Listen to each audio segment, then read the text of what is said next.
That right there is the homie Blake Saul, his new track, Hate Me, for Peach's pick of the day. It is Monday, November 3rd. It is officially November. We are already here towards Thanksgiving. I've already seen the Secret Santa videos pop up from East Idaho News. And I saw this article also pop up from East Idaho News. Now, my girlfriend and I went to grocery outlets over the weekend, and I got myself some eggnog, had her try it. She didn't like it, so I drank the rest of that eggnog for breakfast this morning, along with two Smucker's Uncrustables. Breakfast of champions right there. I know. But, yeah, after drinking that eggnog, I was like, man, it's quite filling. And then literally I see this article pop up, drink 32 ounces of eggnog and run at the Noggathon this weekend. The exact same brand that I got from grocery outlet Reed's Dairy. You got to drink 32 ounces of that eggnog and run a mile. Saturday, November 8th at McCowan Park at 2 p.m. Check-in will start at 1 p.m. There will be 4 laps to complete. It's a quarter-mile course around the west field of McCowan Park. Before each lap, you drink an 8-ounce cup of Reed's Dairy eggnog. Run the lap or walk it if you're a sissy.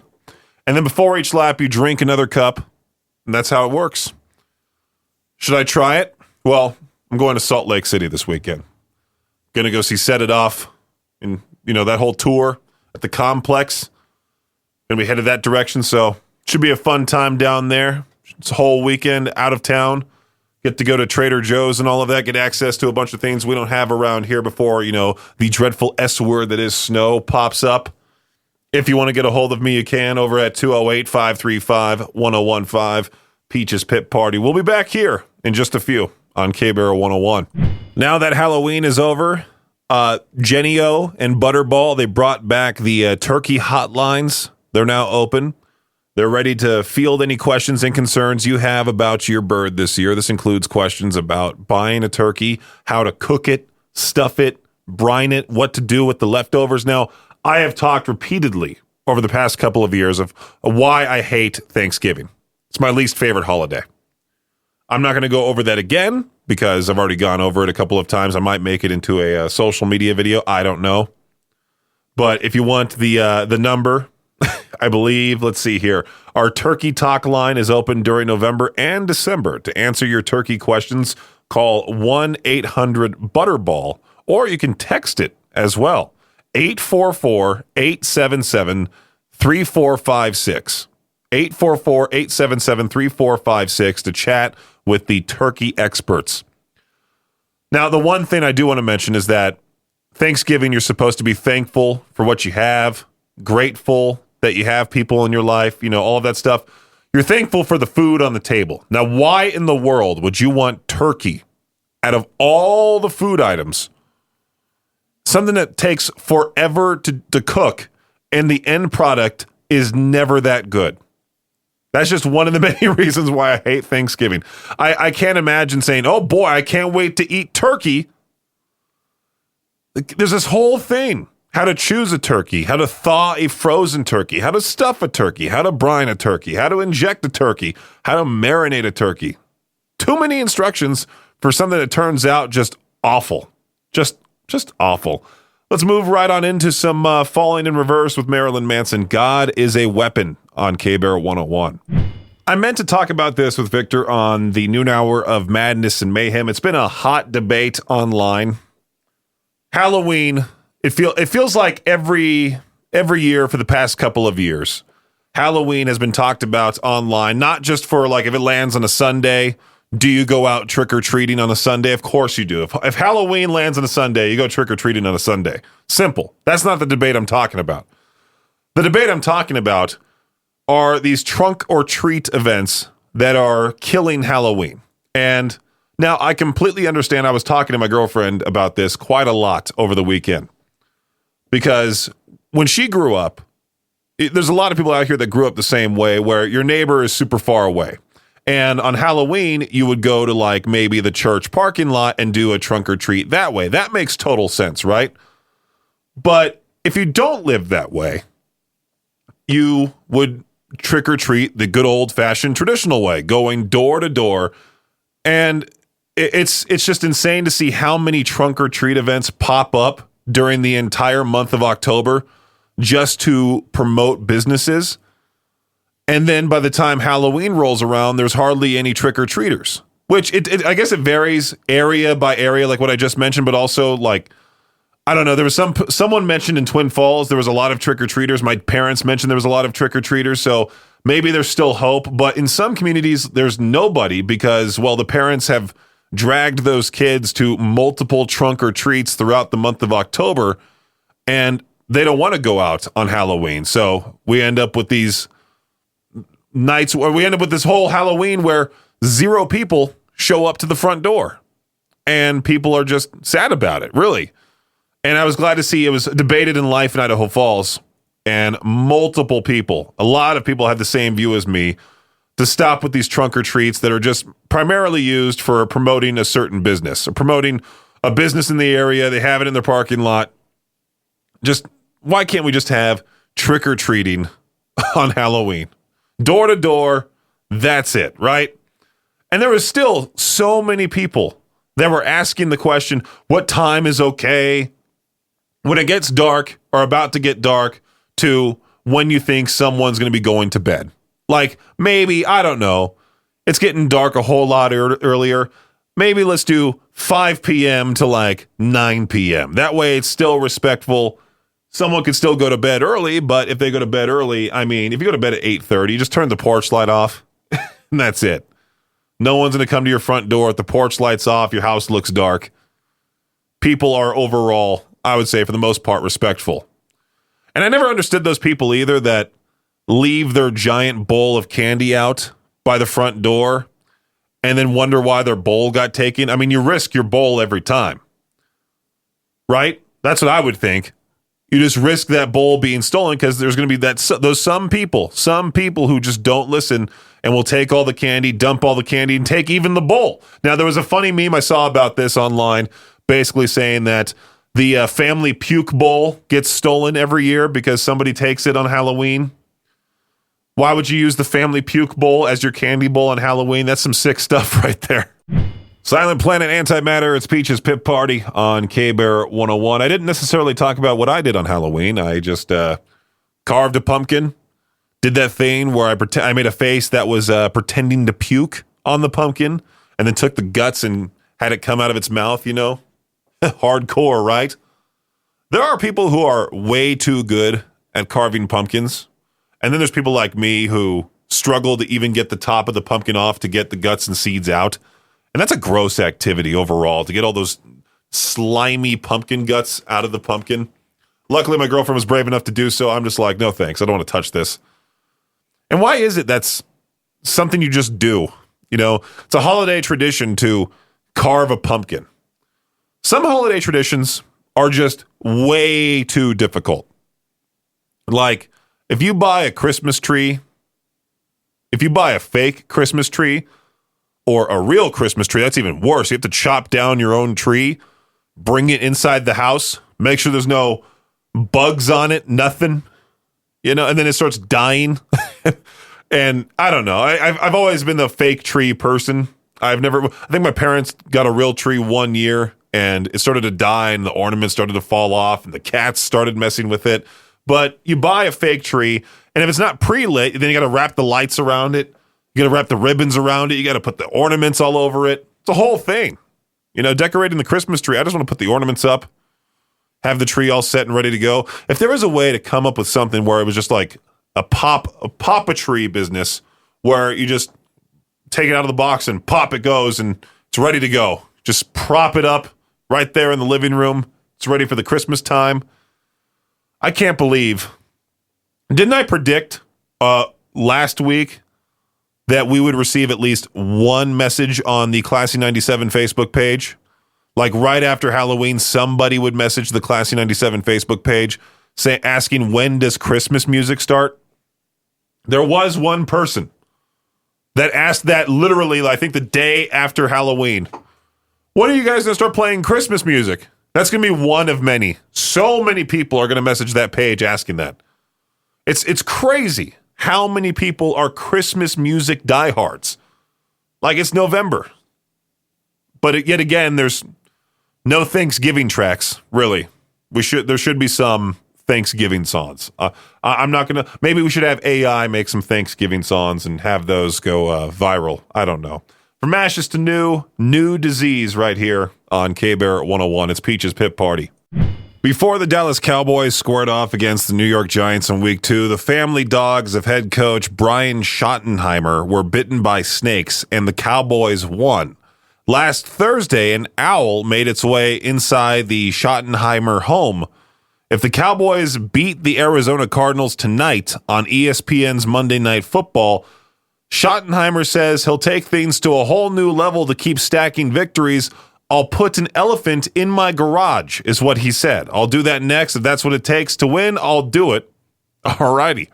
At age 40 and playing in his 23rd NBA season, LeBron James has accomplished a ton, both on and off the court.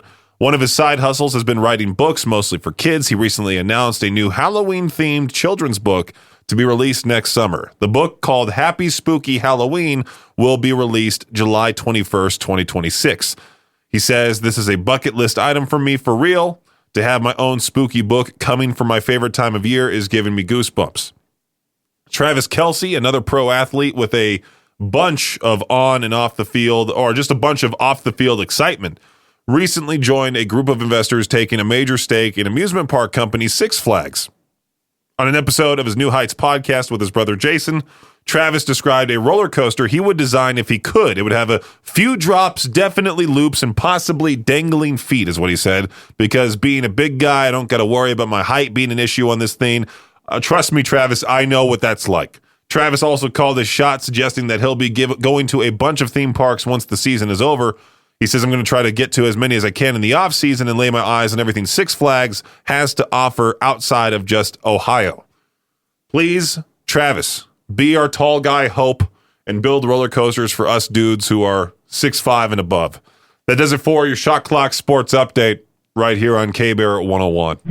Last week, I talked about that experiment of going around dressed up on Halloween, going trick-or-treating as a near 30-year-old and seeing if anybody would reject me. I'm glad that instead of me doing it, Victor did it as a 43-year-old man, and he did post on his Facebook saying nobody rejected him at all.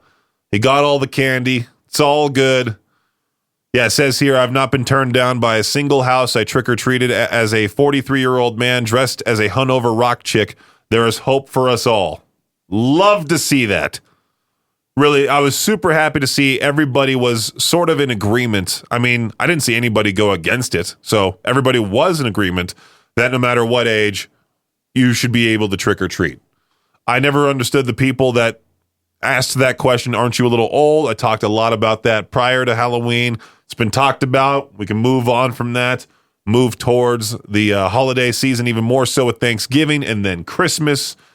And then eventually New Year's. I am kind of worried about, this whole government shutdown thing still happening in December, affecting my flight from Idaho Falls to Santa Ana. But if it does get affected, oh well, we can just reschedule for 2026. It's no big deal. The weather this time of year is very unpredictable. You never know if it's just going to dump snow or if it's going to be like a nice sunny day. You never know what you're going to get. Like a box of chocolates, you know?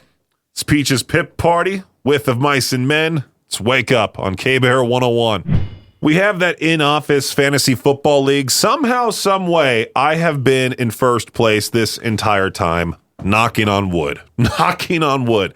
My team is 7-1. The only reason why I lost 1 week was because my best running back, one of the best running backs in the league, if not the best running back in the league, Bijan Robinson, he was on a bye week that week. And I also think there was a couple of other key players that were also on a bye week that week. So I just took the L and have not lost since. And it looks like I might win this week to become 8-1. And there was already a 97% chance of me making the playoffs, so I'm assuming that I'll make the playoffs, and then I'll lose. Somehow, some way. Because I'm good at having the same lineup, and I'm terrible at picking up players who you can't predict if they're going to be good or not. You can't predict it. I mean, the whole fantasy football thing, being good at fantasy football, it's not a real thing. It's all unpredictable. You just pick players that you think will do good, and then some of them suck. Some of them live up to the hype. Some of them exceed expectations. I just got really lucky this year. Very lucky. And I'm hoping that I can win the entire thing so I could have my team name, my name on the fantasy football trophy that we have right here in studio. Do I win anything else besides that? No. But this trophy can live in the Riverbend conference room for the next 18 years to be filled out by other champions after me, just to have my team name as the very first one. My name is the very first champion, the very first edition of the Riverbend fantasy football team. I highly doubt this league will continue after this year, to be quite honest with you. I feel like this trophy is just going to go to waste. It's going to sit there in the conference room with the one name on it, and it's just mine. And who knows what happens, you know? That we could have another league next year, or for some reason, if I'm not here, someone else tries to run it, fails. I don't know. I'm just glad I was able to orchestrate it this year. Team Peaches Pals hopefully wins. Maybe. We'll see. We'll see how these next few weeks turn out. I'll keep you updated right here on the show. How far are you willing to go for your favorite band? Distance-wise, how far are you willing to go see them? I saw AC/DC surprised all of us by announcing a 2026 Power Up tour, first in South America, and then coming back to North America, starting in Charlotte, North Carolina, going then to Columbus, Ohio, Madison, Wisconsin, San Antonio, Texas, Denver, Colorado. Las Vegas is also in there. And I'm contemplating either going to the Denver show or the Las Vegas show. I don't know. That's not until July, August of next year. There's a lot of time till then. But I can't imagine seeing those guys again. I mean, I just saw them at the Rose Bowl. Was it this year? Back in April, right? Was that when I saw them? I don't know. It happens every year where January feels so long ago. It feels like it was last year, and yeah, it's a whole thing, but who cares? But I would love to see AC/DC again, just to take it in again, that I get to see AC/DC potentially for the last time. They're going to be in San Francisco, California as well, which, I could take the hefty road trip from my parents' place all the way up there, spend the night in San Francisco. But I don't know. I haven't been to San Francisco in years, and who knows? Maybe it's really as bad as most people say it is. But Las Vegas also not doing so hot as of right now. Maybe I will stick to Denver. July 28th, I shared the tour announcement in our K-Bear 101 Idaho Rock and Middle Facebook group. I saw the K-Bear in Salt Lake City was promoting the show in Vegas, and it had all of their listeners all hyped up that AC/DC was coming to Salt Lake City, which that would be awesome, but that's not the case, unfortunately. But if you want to see what bands are coming to the area, of course, check out the concert calendar at riverbendmediagroup.com/calendar. I did see that the Pretty Reckless, Taylor Momsen, might be just Taylor Momsen by herself, is going to perform at the Macy's Thanksgiving Day Parade. I guess congratulations to her. Here's the Pretty Reckless with For I Am Death on K-Bear 101. I guess this could qualify for Cue the Outrage. This group called 1 Million Moms. They're a division of the American Family Association. 1 Million Moms is urging producers of the game show Wheel of Fortune to keep the program clean. Yeah. What sticks in the mud those people are, huh? Now, the puzzle that they're calling too mature, quote unquote, is a phrase called "what the fun." That's the phrase. What the fun? And I guess it was very close to being the other phrase that I cannot repeat on the air, but you know what I'm talking about. I'm assuming one of the members of that company was like, "Oh, how dare they say that in front of my 4-year-old who's in the room not even paying attention. I'm going to write a strongly worded letter against Wheel of Fortune that they're going to do nothing about." And sure enough, yeah. Oh, didn't the article pop up? I think that the American Family Association posted this whole long thing about it. Who cares? Like, really, there's some crass jokes. Again, do we have to go back to the whole thing about how most pop music that kids are listening to have way worse lyrics than this puzzle is? This puzzle's nothing compared to what most things are nowadays, and what your kids are watching on YouTube are most likely a whole lot worse than this puzzle, right? I can't imagine being a helicopter parent worrying about everything and anything my kid watches, because eventually they're going to find out about that type of stuff and they're going to be into it, right? My parents told me growing up, don't watch Family Guy. What did I do? Well, it's my favorite show of all time. My dad warned me. No, he didn't warn me, but he was like, hey, Howard Stern can be a bit crass. Don't listen to him in front of your mom. And I didn't. And rightfully so. I mean, my mom would have been shocked. I think she was upset that I was watching the grim adventures of Billy and Mandy as a kid. So again, what I would do is I would wait for her to leave the room, and then I would hit the previous channel button and go back to Cartoon Network and watch that show. And anytime she made her way back into the room, I would hit that button again. It would take me to like SpongeBob or something. If you're one of those people that just heavily monitors your kids, chances are they're going to seek that stuff that you're refusing to let them see, anything of that sort. This tiny little puzzle made no difference whatsoever to what those kids are hearing in school. Those kids are probably saying words you don't even know about. Maybe that kid is saying that phrase, the real version of that phrase, at school. You don't even know he's doing so. Anyway, let's move on to some Alter Bridge, Silent Divide on K-Bear 101.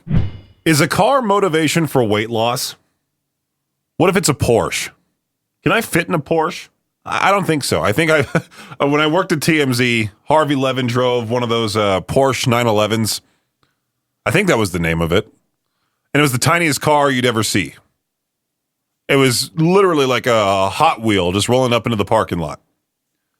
But this gym in China making headlines for offering a Porsche Panamera to the first person who loses 100 pounds in 3 months. Participants, they must pay a $1,400 entry fee, covers 3 months of intensive training, meals, accommodations. They basically just hand you this. The challenge is limited to 30 participants, according to the gym manager. 8 people have already signed up. Now, I would if it was much closer. Can you do this online? Have my meals all delivered to me? It would take forever to get here, right? Because they're coming from China. Intensive training, does that mean you have to work out like 5 hours a day? That's the thing that sucks when you work full time is you work Monday through Friday, 8 to 5. When you're off at 5, it's like the last thing you want to do is put on your running shoes, go out and do some cardio or plyometrics or whatever. And you also don't want to be that person that has to go to bed like at 8 p.m. because you got to wake up at 5 a.m. and go for a run before work. You know, either way, it's miserable. I used to be that guy that would wake up at 5, 6, drink an energy drink that would give me the motivation that I would need to get through the workout. But then, you know, once energy drinks became not a thing anymore for me, it's really tough to wake up at 5:30. You got to have some like crazy, you have to have like some girl or some dude just break your heart. And then you got to wake up and then just prove them wrong, prove everybody wrong, right? You got to lose that weight out of spite. But also health experts are saying this whole thing is kind of not good for you. They're warning that losing weight at such a rapid pace, about a pound a day, is dangerous, can lead to muscle loss, hormonal imbalances, organ strain. They recommend a safer weight loss of 1 to 2 pounds per week, which is maybe why The Biggest Loser isn't on the air anymore. That show was so repeatable, or it was so predictable. You would go on there, you would watch an episode of Biggest Loser. It would just be fat people crying. They would advertise some sort of fitness product, and that was it. Now you're finding out all this stuff about how the producers of the show were supplying those contestants with so much caffeine and different pills and stuff, even though they said, like, oh, we never gave our contestants anything bad. But come to find out, there was a whole bunch of drama with that show.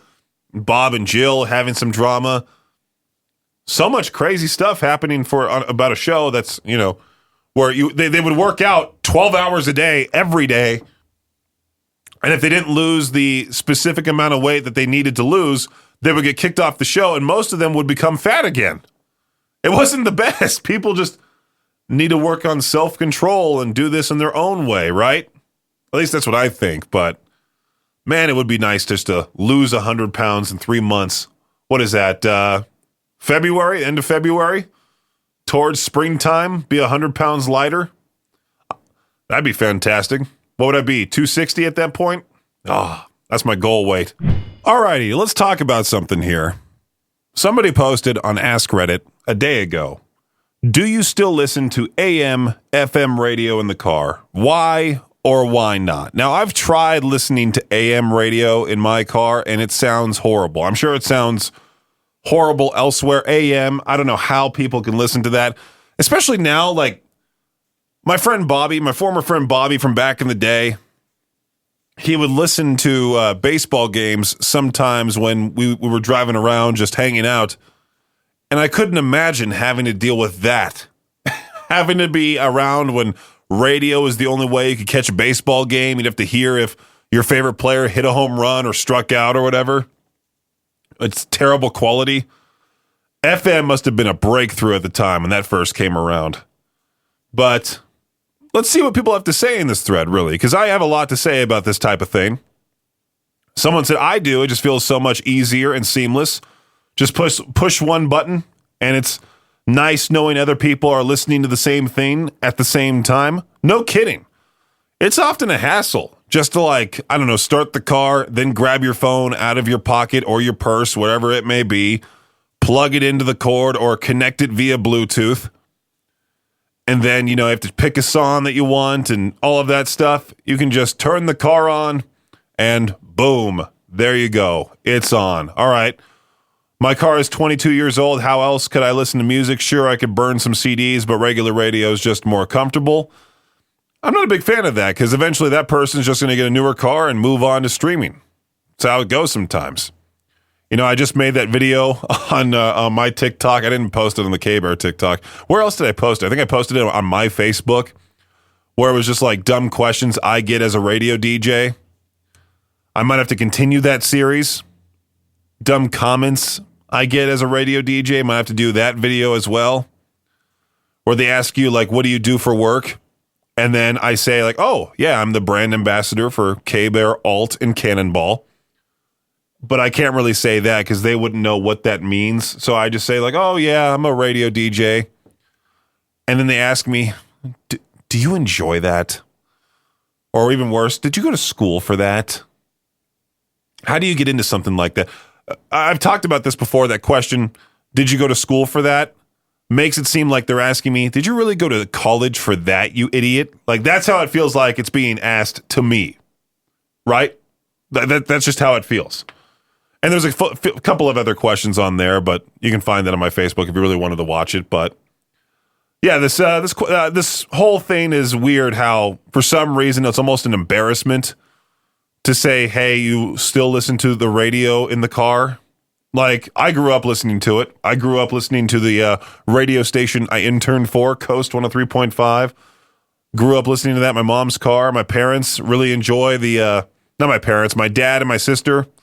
My dad would drive my sister to school, drop her off, and they would listen to Battle of the Sexes, which I know is an overplayed, dumb radio game that is unoriginal at this point, but people enjoyed playing it in the car. That's just how it works. Now, somebody said for this question, do you still listen to AM, FM radio in the car? Yes, NPR. NPR seems pretty boring. I've listened to some NPR. I'm like, who wants to listen to political radio or anything of that sort? I don't know. Just me. Somebody did say traffic report. Just open up your phone, you idiot. That's what you got to do. Open up your phone. It's going to be crowded in certain places at certain times. There's no need to hear the fast-talking traffic reporter on the air talking about, well, it's going to be crowded on the 405 because there was an accident. Somebody tipped over their Ford F-150. That's usually how it goes. Generally listen to the radio for shorter drives, not worth the effort to connect my phone if I'm just going to be in the car for like 10 minutes. I get it. Totally understandable. Yeah, there's that. There's that thing to talk about, I guess. Aerosmith, Youngblood, My Only Angel, right here on K-Bear 101. You know, it absolutely sucks to see something like this pop up. A Seattle family's Halloween display went up in flames last week, and the bizarre scene was caught on camera. Becca and Chris Sandy woke up one morning. They were shocked to find their front yard decorations charred and smoldering. They reviewed their home security camera and saw a random man just set fire to a prop coffin and then casually tossed their other decorations into the fire. Among the decorations was a Bob Ross skeleton, complete with afro and brushes. Police say the family is lucky that it rained overnight because the fire could have spread to nearby bushes and then to the house. The family says their neighbors helped clean up the mess, even pitched in to buy them new Halloween decorations. What a scumbag. What random dude just does that? Was he masked? Did they catch the guy's face? That's the most Seattle thing I've ever heard of, but I mean, I just can't imagine all of a sudden just picking on this one person, the one family's Halloween display. Makes me never want to decorate, because you see stuff like this. You see people stealing people's Halloween decorations. Quit ruining the holiday. This is worse than those trunk or treat events, you know? I hate those stupid trunk or treats, but just ruining somebody's front yard display that they obviously worked really hard on is one of the dumbest things you could do. D-bag of the day material, which, by the way, you can hear that sometimes weekday mornings, 6:45 on the Victor Wilt Show. For some reason, this article popped up saying, say goodbye to toilet paper. That's the title. Commercial toilet paper was invented more than 150 years ago, back in 1857 when Jay Davis was born. Now, commercial toilet paper itself, back then, is there a picture of it anywhere? Is there a picture of what potentially toilet paper back in 1857 looked like? Would that be horrible to use? But it goes on to say, like, why are we still using toilet paper in the 21st century? More and more people are caring for their cracks with something called a hygienic shower or handheld bidet. This thing is installed next to the toilet, simply provides a jet of water to wash instead of wipe. But doesn't the water get anywhere? Or do you just is it like a traditional bidet where you sit on the toilet, it washes you, you get up, but then your butt's wet, right? Do you have to use a towel to then wipe off the remains, the water, and the poo water? Like, I've never actually got an answer for that. Yeah. Let me look that up. If you use a bidet, how do you dry yourself? You can dry after using a bidet with a built-in air dryer by dabbing with a small amount of toilet paper or by using a reusable towel or cloth wipe. So you really are just using a towel to wipe off the poo water off of your butt. I can't imagine, you know, like those Dyson dryers, those heavy-duty dryers that most businesses have now. Like, the usual dryers that we used to see were not that great. Your hands would still be wet. It was never the best. But then they installed these dryers that really blow you, you know? And they really dry your hands. I can't imagine using that on your butt. You're just sitting there and all of a sudden you hear the air turn on. You almost fly off the toilet, land on the floor because it's that powerful. I don't know. I've heard bidets also are they're relatively cold. I can't imagine you're going to use the restroom in the morning. You go to take a number 2 on the toilet, and then that bidet just cold water right into you, 6 a.m. Oh, how bad that would feel. I don't know why I didn't mention the Dodgers winning the World Series in my Shot Clock Sports update. I was really, really worried the Toronto Blue Jays were going to win. I was honestly shocked to see it go to Game 7, and it almost makes you think, like, is this whole thing scripted? You know? But it's hard to script baseball because baseball is such a hard sport to begin with. Most people say baseball is boring, but when you have somebody on a mound 90 feet away from you throwing potentially 100 miles per hour right by your pelvis, and you got to hit that ball, a tiny baseball with a wooden bat as far as you can, and you are considered a good player in baseball if you hit the ball 3 times out of 10. Usually, if you get a 3 out of 10 on a school test, you're considered a failure. If you shoot 3 for 10 out there on the basketball court, you suck, right? But you are considered really good if you can hit the ball 3 times out of 10 in baseball.